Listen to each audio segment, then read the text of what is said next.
हमने अपने सिलेबस में दो तरह के बिजनेस ऑर्गेनाइजेशंस पढ़ने हैं। हमें अपने बिजनेस में, हमें अपने सिलेबस में दो तरह के बिजनेस ऑर्गेनाइजेशन पढ़ने हैं। ठीक है जी। एक प्रॉफिट पीओ और एक एनपीओ। सुनो भाई, एक प्रॉफिट ऑर्गेनाइजेशन और एक non profit organization. Profit organization में ये दो होते थे, एक मैन्युफैक्चरिंग और एक नॉन मैन्युफैक्चरिंग। एक मैन्युफैक्चरिंग होता था और एक नॉन मैन्युफैक्चरिंग होता था। मैन्युफैक्चरिंग में मैंने बताया था manufacturing account, trading account, P&L account, P&L appropriation account, ये सिर्फ पार्टनरशिप में होता है। कैपिटल अकाउंट, बैलेंस शीट और cash flow statement. Non manufacturing में ये सारे होते हैं, ये नहीं होता। नॉन मैन्युफैक्चरिंग में मैन्युफैक्चरिंग अकाउंट नहीं बनता, बाकी सारे बनते हैं। तो हमारे ये तो हमने अभी ये वाला टॉपिक मैन्युफैक्चरिंग का जो है हमारा पेंडिंग है, शायद, है ना? है या नहीं है? ठीक है कि तुम्हारे में से तो चलो। तो क्या है, सुनिए ध्यान से। नॉन प्रॉफिट ऑर्गेनाइजेशन में भी ऐसा ही सब कुछ होता है, जो ये प्रॉफिट ऑर्गेनाइजेशन थे वैसा ही सब कुछ होता है। लेकिन पहले तो हम बात करें कि नॉन प्रॉफिट ऑर्गेनाइजेशन का मतलब क्या है और प्रॉफिट ऑर्गेनाइजेशन का मतलब क्या है। भाई ध्यान से सुनिए। आपकी जो गवर्नमेंट है आपको तीन तरह से कमाने के लिए रिस्ट्रिक्ट करती है। एक अनरिस्ट्रिक्टेड, कोई लिमिट नहीं है, जितना मर्जी कमाओ आप पब्लिक से। 2 रुपए का सामान है, 2000 रुपए में बेचो। आपके सामान में क्वालिटी होनी चाहिए और पब्लिक लेने वाली होनी चाहिए। ठीक है। वो बिजनेस क्या बनाते हैं? P&L account, profit and loss account. 2 रुपए का सामान था, 2000 में बेच दिया, 1998 प्रॉफिट हुआ। गवर्नमेंट आपको कुछ नहीं कहेगी, गवर्नमेंट कह देगी बस टैक्स निकालो फटाफट, जो तुम कमा रहे हो उसके ऊपर टैक्स हमें भी दो। ठीक है। इस गुंडागर्दी में अपन दोनों साथ हैं। ठीक है। एक तो ये, इस चीज में गवर्नमेंट आपको नहीं रोकती और आप क्या बनाते हैं? Profit and loss account. एक कई ऑर्गेनाइजेशंस ऐसे हैं, जैसे रेलवे है। अब रेलवे का जो फ्रेट, रेलवे का जो किराया है, आपके आने जाने का किराया है, वो लिमिट में रखना पड़ता है रेलवे को। बिजली का जो रेट है, इलेक्ट्रिसिटी का जो पर यूनिट रेट होता है, वो लिमिट में रखना पड़ता है आपको। इंश्योरेंस कंपनीज बहुत ज्यादा नहीं कमा सकती है आपसे, उनको लिमिट में कमाना पड़ता है। उसके लिए रूल्स हैं गवर्नमेंट के कि आप इतना कमा सकते हो, इतना इनको देना होगा, इतना इनको देना होगा। तो कुल मिलाकर बात यह कि गवर्नमेंट क्या करती है, एक ऐसे बिजनेस होता है जिसके ऊपर रिस्ट्रिक्शन लगा देती है कि आप इतना ही कमा पाओगे, इससे ज्यादा नहीं। आपको इतना ही सेलिंग प्राइस रखना पड़ेगा, इससे ज्यादा नहीं रख सकते आप। वो लोग क्या बनाते हैं प्रॉफिट या लॉस निकालने के लिए? Revenue account. क्या? Revenue account. एक क्या बनता है? P&L अकाउंट, जिसमें कोई लिमिट नहीं है प्रॉफिट की, आप कितना मर्जी कमाओ, जम के कमाओ, कोई चक्कर नहीं है। एक लिमिटेड प्रॉफिट कमा सकते हो, इससे ज्यादा नहीं कमा सकते, इसे हम क्या बोलते हैं? Revenue account. और एक ये है कि भैया ये वाले काम करोगे ना, ये काम करोगे, इसमें आपको कमाने का अधिकार ही नहीं है, बल्कि घर से लगाने पड़ सकते हैं। समाज सेवा, सोशल सर्विस। ठीक है। अब आज के दिन मैं आपको पढ़ा रहा हूं और मैं आपको पढ़ाकर, आपसे फीस लेकर, आपकी रसीद देकर, गवर्नमेंट को टैक्स देकर, बाकी पैसों का क्या करूं? गवर्नमेंट को कोई मतलब नहीं है इस चीज से। ठीक है। मैं गाड़ी खरीदूं, बंगला खरीदूं, कुछ भी खरीदूं, बेशक गोल्ड खरीदूं, शेयर मार्केट में पैसा लगाऊं, जमीन खरीदूं, कुछ भी करूं, बेशक गवर्नमेंट कहती है कोई दिक्कत नहीं है, आपका पैसा एक नंबर में दिखना चाहिए, दैट्स इट। तो आपसे मैंने फीस ली, गवर्नमेंट को टैक्स दे दिया, बाकी मेरे खर्चे वर्चे निकाले, फिर जो बाकी पैसे बचा उसका मैं कुछ भी करूं, बेशक। क्यों? क्योंकि ये एक प्रॉफिट ऑर्गेनाइजेशन है। हम ये नहीं कह रहे जी हम तो समाज की सेवा कर रहे हैं बस, ऐसा नहीं, हम कमा रहे हैं भाई। ठीक।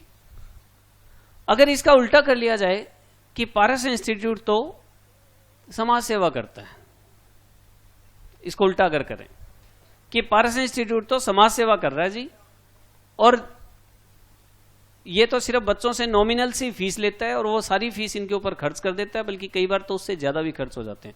असल में हकीकत तो यही है, वैसे अभी भी साइट पर बैलेंस शीट है, देख लेना, ठीक है। हाँ, तो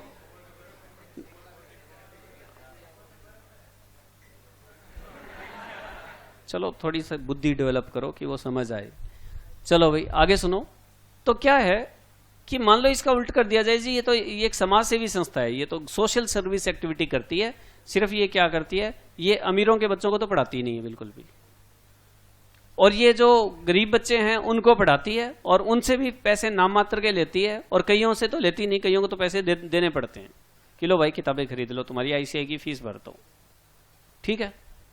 अब ये तो बताया जा रहा है, कागजों में कहा जा रहा है जी एनजीओ है, नॉन गवर्नमेंट ऑर्गेनाइजेशन है, एनपीओ नॉन प्रॉफिट ऑर्गेनाइजेशन है, लेकिन जब इसका पीएनडल देखा साल के एंड में तो 20 करोड़ रुपए प्रॉफिट मिला इसका। तो गवर्नमेंट कहती है भाई ये कौन सी समाज सेवा है, ये कौन सी समाज सेवा है, इतना इतना प्रॉफिट कमा रहे हो और फिर उसका क्या कर रहे हो जी, गाड़ी खरीद ली, फार्म हाउस खरीद लिए, गोल्ड खरीद लिया, शेयर खरीद लिया, अच्छा, और कर क्या रहे हो जी, समाज सेवा कर रहे हैं, समाज सेवा। तो गवर्नमेंट कहती है ऐसा नहीं होगा। तो नॉन प्रॉफिट ऑर्गेनाइजेशन का मतलब है कि आपको प्रॉफिट कमाने का अधिकार नहीं है, बाय चांस कुछ बच जाए तो ठीक है, वो अगली बार लगाओ, फिर आप अपने घर नहीं ले जा सकते वो पैसे, ठीक है, कि ठीक है आपकी फीस, आपके गरीब बच्चे भी दुनिया भर के आ गए और उनसे जो नॉर्मल फीस लेते हो वो भी दुनिया भर की इकट्ठी हो गई और आपके खर्चे उतने ही रहे, तो आपकी बचत तो खूब हो गई। तो हमने कहा जी हम क्या करें, हम तो फैसिलिटी पूरी दे रहे हैं, खर्चा पूरा कर रहे हैं, खर्चे करके भी मतलब एक तरह से पेट भर लिया हमने कि इतने खर्चे हो सकते हैं, जितने हो सकते हैं उतने कर लिए, और उसके बावजूद प्रॉफिट, हम क्या करें जी। तो गवर्नमेंट कहती है कोई दिक्कत नहीं है, कुछ मत करो, ये पैसे इन्हीं बच्चों के ऊपर लगाना है अगली बार, जिसको आप सरप्लस कहते हैं, ठीक है। तो हमने कहा जी मतलब ये कि आप अपने घर पर कमाकर पैसे नहीं ले जा सकते, इसे हम एनपीओ बोलते हैं, नॉन प्रॉफिट ऑर्गेनाइजेशंस, ठीक है। चलो जी, तो इसका मतलब समाज सेवा तो किसी तरह की जा सकती है। अब मैंने इतनी बात बताई आपको, आप में से कुछ बच्चे मोटिवेट होकर झुग्गियों में गरीब बच्चों को पढ़ाने चले गए हर संडे को, कुछ बच्चों ने ग्रुप बना लिया 20 बच्चों ने कि हम हर संडे को 3 घंटे यहाँ जो बस्ती है वहां पर पढ़ाकर आए करेंगे, इमोशनल हो गए, ठीक है। आप एक संडे गए, पढ़ाकर आए, बहुत अच्छा लगा, खाना अच्छा खाया आपने, भूख अच्छी लगी, सेटिस्फेक्शन हुई कि चलो बिना किसी स्वार्थ के कोई काम किया। अगले संडे गए आप, उन बच्चों के लिए जूस, कुछ फ्रूट्स, कुछ और भी लेकर गए, वो भी खिलाया उनको और फिर पढ़ाने लग गए आप। तीसरे संडे गए आप, कुछ कॉपी, कुछ बुक्स वो भी लेकर गए, बैग्स लेकर गए, जूते लेकर गए, और ऊपर से गवर्नमेंट के कारिंदे आ गए जी, अरे कौन हो तुम जी, हम समाज सेवा कर रहे हैं। कहां से आए हो, कौन सी संस्था से आए हो, ये लो। गवर्नमेंट के लोग आ गया, आपको कहेंगे कहां से हो आप, वो यूं नहीं देखेंगे कि आप जूते बांट रहे हो, किताबें बांट रहे हो और टॉफियां बांट रहे हो, उनको वो नहीं देखना उन्होंने। कहां से हो भाई साहब, कागज दिखाओ अपने, कागज, हाँ कागज, रजिस्टर्ड हो गया आप लोग, सर इस काम के लिए रजिस्ट्रेशन, हाँ करना पड़ता है रजिस्ट्रेशन। क्या पता तुम चंदा इकट्ठा कर रहे हो लोगों की, हाँ जी कर रहे हैं, वो तो हम आपस में चंदा इकट्ठा कर रहे हैं, हम लोग आपस में ना डोनेशन इकट्ठा करके और इन बच्चों की सेवा करते हैं, इन बच्चों को समाज सेवा का एक फॉर्मेट बना रखा है हमने। अच्छा पैसे कहाँ हैं, वो तो हमने खर्च कर दिए, रिकॉर्ड कहाँ है उसका, रिकॉर्ड किस लिए रखना है जी, क्यों, क्या पता तुमने इकट्ठे ज्यादा किए हो, खर्च कम कर दिया, बाकी तुम्हारे में से खा गया हो कुछ, क्यों। 20 बच्चों का ग्रुप बनाया तुम लोगों ने, तो क्या तुमने 20 लोगों से चंदा इकट्ठा नहीं किया, सॉरी 20 लोगों से चंदा इकट्ठा किया, नहीं सर, चंदा तो हमारी पूरी क्लास इकट्ठा करती है, डोनेशन तो सारे देते हैं, हम 20 ही पाते हैं, सारे आ नहीं पाते सर, हम 20 लोग ही आ पाते हैं, डोनेशन पूरी क्लास इकट्ठा करती है। भाई ऐसा है, चाहे 20 आ रहे हो, 30 आ रहे हो, 100 आ रहे हो, 200 आ रहे हो, आपको इसका रिकॉर्ड देना पड़ेगा। सबसे पहले तो अपने आप को रजिस्टर्ड करवाओ, मतलब सीधी सी बात है, अगर आपको समाज सेवा भी करनी है ना तो you should be A registered organisations, ठीक है जी। तो पहली बात तो ये है कि आपको रजिस्टर्ड होना जरूरी है। अगर आप समाज सेवा भी करते हैं तो आपका रजिस्ट्रेशन होना जरूरी है। ठीक है। फिर दूसरी बात, जो भी रिसिप्ट आती है, जो भी पेमेंट जाती हैं, वो सारी की सारी ऑन रिकॉर्ड होनी चाहिए आपकी। ठीक है। उसकी एक मिनिमम मेंबर्स की एक रिक्वायरमेंट होती है कि आपकी ऑर्गेनाइजेशन के अंदर मिनिमम इतने लोग होने चाहिए। इनमें से एक प्रेसिडेंट होना चाहिए, एक वाइस प्रेसिडेंट होना चाहिए, एक सेक्रेटरी होना चाहिए, एक कैशियर होना चाहिए, बाकी लोग मेंबर्स होने चाहिए। इस तरह से सभी लोग काम बांटें सिस्टमेटिक ढंग से। गवर्नमेंट के पास जाकर अपना रजिस्ट्रेशन करवाओ, अपने मेंबर्स फिक्स करो कितने मेंबर होंगे, मिनिमम इतने मेंबर होने जरूरी हैं। उसमें ये डेजिग्नेशन होने चाहिए, president, vice president, secretary, cashier, ये सारे के सारे, ये सारे डेजिग्नेशन होने चाहिए। और अपने ऑफिशियल कागज हमारे पास जमा करवाओ और फिर समाज सेवा करो। हर आने वाले पैसे और हर जाने वाले पैसे का रिकॉर्ड दिखाओ। तो आपने देखा भी होगा कि कई जगह, जैसे मान लो कुछ लोग अगर कोई इस तरह का प्रोग्राम कर रहे होते हैं तो वहां वीडियोग्राफी भी करते हैं उसकी। अखबारों में भी आता है कि कल इस संस्था ने ये काम किया। फिर वो लोग क्या करते हैं, उन अखबारों को इकट्ठा करते हैं कि देखो जी हमारा नाम आया था उस दिन, हमने 15 तारीख को ये प्रोग्राम किया था, 16 तारीख को इसकी कवरेज आई थी वहां। ठीक है। तो अब ये क्यों करते हैं? एक तो ये कि गवर्नमेंट के पास सबूत देने होते हैं आपको कि आप ये सारे काम कर रहे हैं, और दूसरा ये होता है कि जब गवर्नमेंट को ठीक से भरोसा हो जाता है ना, शायद 3 साल का स्टैंडर्ड है, गवर्नमेंट को जब आपके ऊपर भरोसा हो जाता है ना कि ये संस्था तो बहुत अच्छा काम कर रही है यार, ये ऑर्गेनाइजेशन तो बड़ा जबरदस्त काम कर रही है, ये लड़के तो बहुत अच्छा सोसाइटी को कंट्रीब्यूट कर रहे हैं, बहुत बढ़िया, तो गवर्नमेंट कहती है हम भी तुम्हारे साथ हैं। तो आपने कहा कल तक तो कान पकड़ रहे थे, आज साथ हो, तो भाई कल तक डाउट था तुम्हारे ऊपर, तुम ऑन रिकॉर्ड थे ही नहीं कहीं, एकदम से आगे समाज सेवा करने के लिए। कहां से प्रकट हो गए भाई? पाकिस्तान से तो नहीं आए हो। ठीक है। तो गवर्नमेंट का शक करना बिल्कुल जायज था, कहीं किसी का काला पैसा तो नहीं समेट रहे हो यहां पर। तो वो ठीक है। तो गवर्नमेंट कहती है तुम बढ़िया लोग हो, 3 साल हो गए तुम्हारे को, 4 साल हो गए, 5 साल हो गए काम करते हुए, हम भी तुम्हारे साथ हैं, हम तुम्हारा साथ देंगे।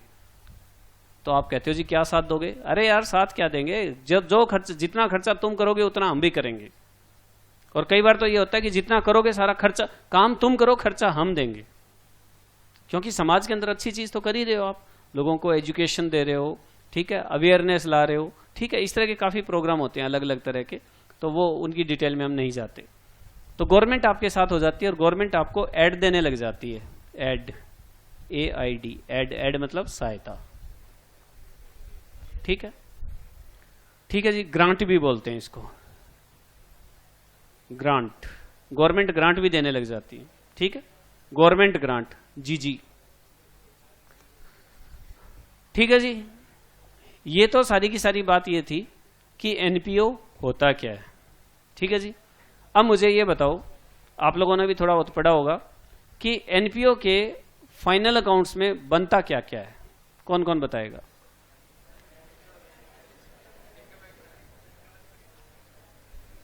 NPO के फाइनल अकाउंट्स में बनता क्या क्या है? हाँ जी, थोड़ा सा पास करो इसको। हाँ, receipt and payment account, income and expenditure account, balance sheet. Receipt and payment, income and expenditure और बैलेंस शीट। हाँ जी। और कौन बता रहा? Opening balance sheet. अच्छा, ओपनिंग बैलेंस शीट भी बनती है सर। रिसिप्ट एंड पेमेंट तो नहीं बनता होगा सर, वो तो डेली बनता है। कौन है? हाँ जी, रिसिप्ट एंड पेमेंट डेली बनता है, तो रिसिप्ट एंड पेमेंट तो नहीं बनता होगा। वो तो सर फाइनल अकाउंट पूछा तो आखिरी की तो वही दिखानी पड़ती है कि इनकम एंड एक्सपेंडिचर और बैलेंस शीट क्लोजिंग वाली। ठीक है। हाँ, वो हाँ, ये बात में थोड़ी सी गड़बड़ आ गई और मुझे थोड़ा दम भी लग रहा है इस बात के अंदर कि फाइनल अकाउंट्स का पार्ट तो नहीं होना चाहिए रिसिप्ट एंड पेमेंट। तो चलो फिर और बताओ, थोड़ा सा आगे बढ़ो। तो कब बनता होगा वो? क्या रोज बनता है वो तो सर रिसिप्ट एंड पेमेंट तो कैश बुक होगी सर, जैसे कि वो प्रॉफिट ऑर्गेनाइजेशन में डेली बनती है कैश बुक, तो वो भी डेली बनाते होंगे कि हमने कब कब खर्चा किया, कब कब हमारे पास रिसिप्ट आई। ठीक है, ओके, यस। और कौन कौन? हाथ खड़े करो, शाबाश। मैं आगे पूछ रहा हूँ, सवाल आते हाथ नीचे कर लिए। मैं नहीं था। हाँ बोलो। यस भरत बोलो। ये क्या बोल रहा है? ये समझ नहीं आ रही इसकी बात।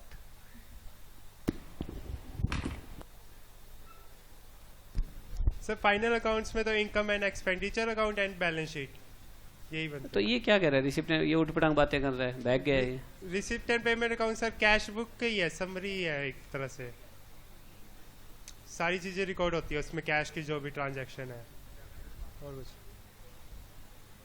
चलो, जो और कुछ बोलना चाहो अपनी तरफ से कुछ भी। ये तो बात क्लियर है, क्लियर नहीं है, ये वाला कंसेप्ट गड़बड़ है इसके अंदर अभी। आशीष तुम कोशिश करो, ये क्या कह रहा है, ये रिसिप्ट एंड पेमेंट डेली बनता है, कैश बुक है, ऐसे वैसे। Sir receipt and payment account final account का पार्ट होता है sir.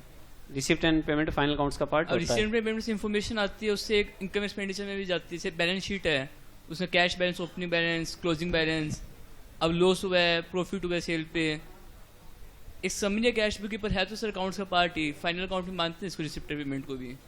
Okay, excuse me sir, कोई और? हाँ हाँ बोलो। सर फाइनल अकाउंट सर हमारे एक्रूअल बेसिस पे बनाए जाते हैं, तो सर रिसिप्ट एंड पेमेंट तो कैश बेसिस पे, तो सर उसको हम कैसे कंसीडर कर सकते हैं सर फाइनल अकाउंट्स में? बहुत अच्छे, इसको मैं थोड़ा और एक्सप्लेन कर देता हूं कि फाइनल अकाउंट्स में 3 बातें की जाती है पता, प्रॉफिट या लॉस, एसेट्स और लायबिलिटी, या 2 कह लो, प्रॉफिट लॉस और फाइनेंशियल पोजीशन। फाइनल अकाउंट्स बनाने का यही पर्पज होता है मेन, आगे बाकी बातें तो कॉम्प्लीमेंट्री है, जो डिटेल में हम जाते हैं सारा का सारा। तो ये बात हमें इनकम एंड एक्सपेंडिचर और बैलेंस शीट से पता लग जाती है। प्रॉफिट या लॉस इनकम एंड एक्सपेंडिचर से पता लग जाता है, और फाइनेंशियल पोजीशन हमें बैलेंस शीट से पता लग जाती है। ठीक है, तो इसका मतलब रिसिप्ट एंड पेमेंट तो नहीं बनना चाहिए उस हिसाब से, तो ये फाइनल अकाउंट्स का पार्ट तो नहीं है एटलीस्ट। शाबाश, कोई और बोलना चाहेगा? हाँ जी,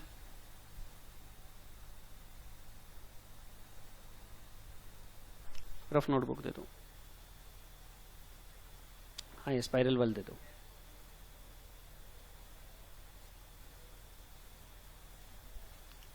मैं आपको इन शॉर्ट बता देता हूं।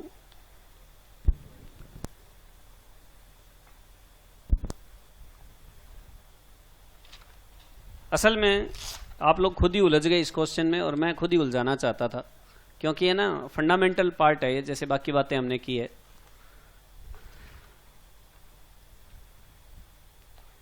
ये है कैश बुक, इतनी बड़ी, ये कैश बुक है, ये कैश बुक है पूरे साल की। इसमें 365 पेजेस हैं जी, 365 पेजेस है इसके अंदर।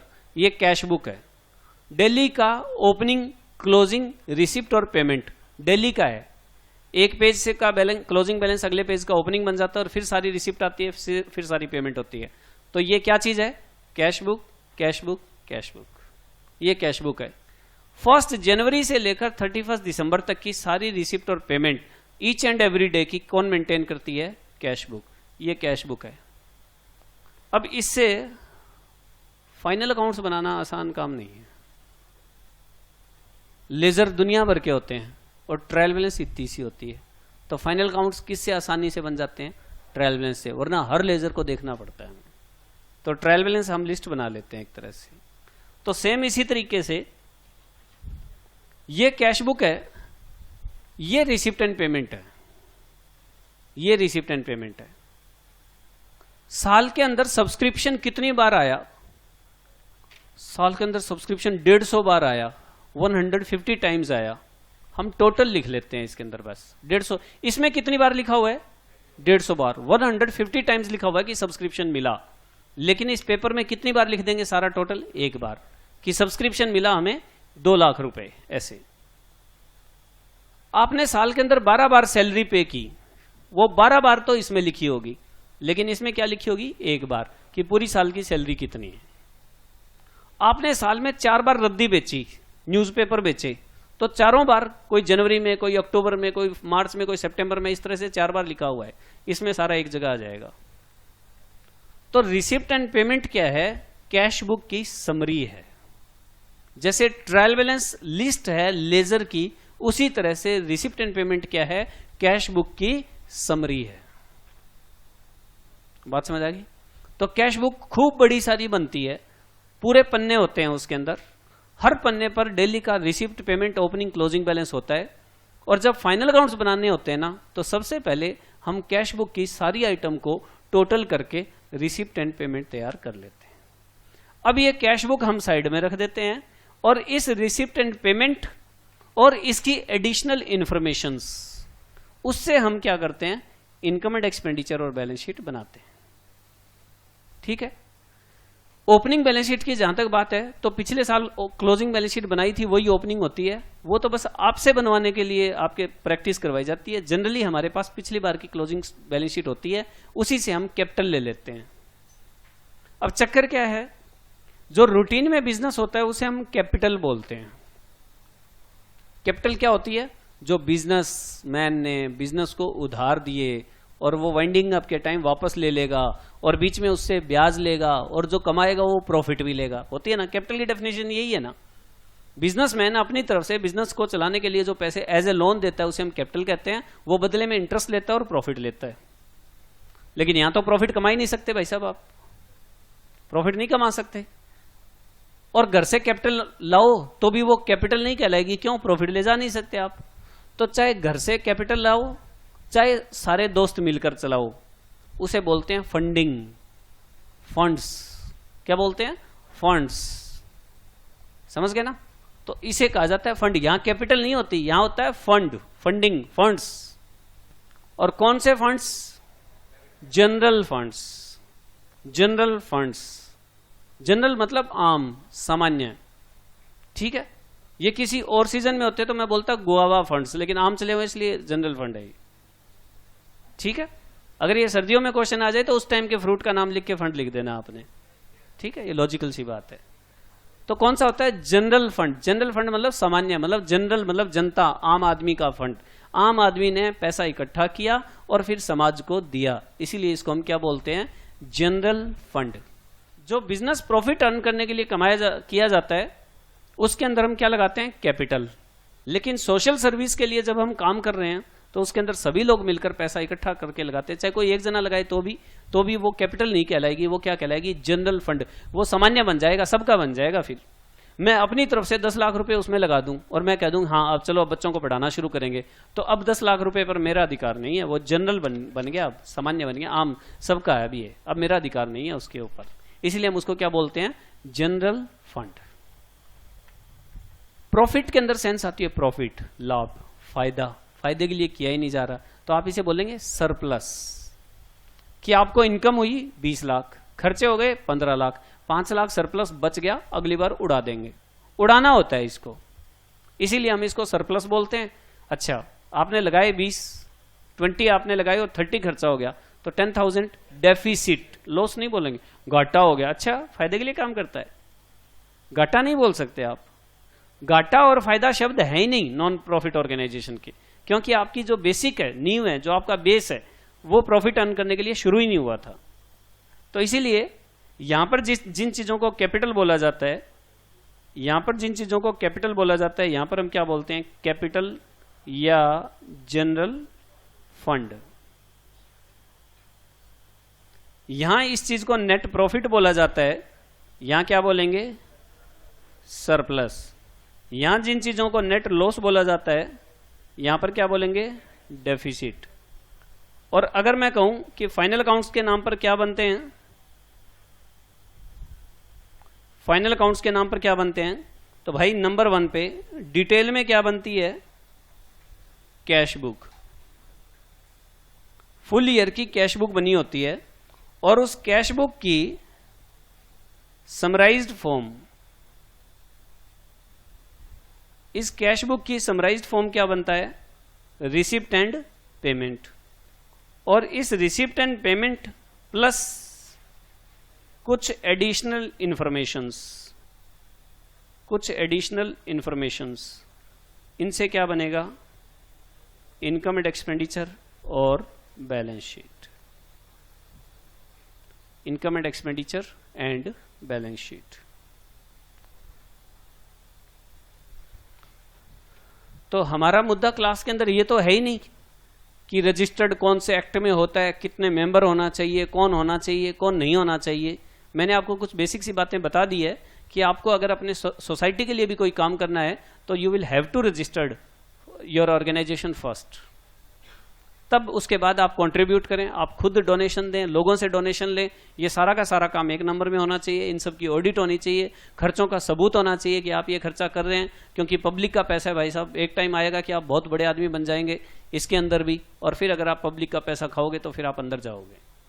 तो इसलिए गवर्नमेंट शुरू से ही शिकंजा रखती है और आपको पर्टिकुलरली इसके फाइनल अकाउंट्स तैयार करने पड़ते हैं। फाइनल अकाउंट्स में रूटीन की जो ट्रांजैक्शन है वो कैश बुक में मेंटेन की जाती है। रूटीन का आना जाना सब कुछ किसमें मेंटेन होता है? कैश बुक के अंदर। ईयर के एंड के अंदर हम एक समरी बना लेते हैं, जिस समरी का नाम क्या है? Receipt and payment. और फिर हमें पता होता है पिछले साल आउटस्टैंडिंग सब्सक्रिप्शन ये था, अब ये सैलरी, ये वो, प्रीपेड इंश्योरेंस वगैरह सब कुछ। उनकी हेल्प से हम क्या बनाते हैं? इनकम एक्सपेंडिचर और balance sheet. Thank you very much.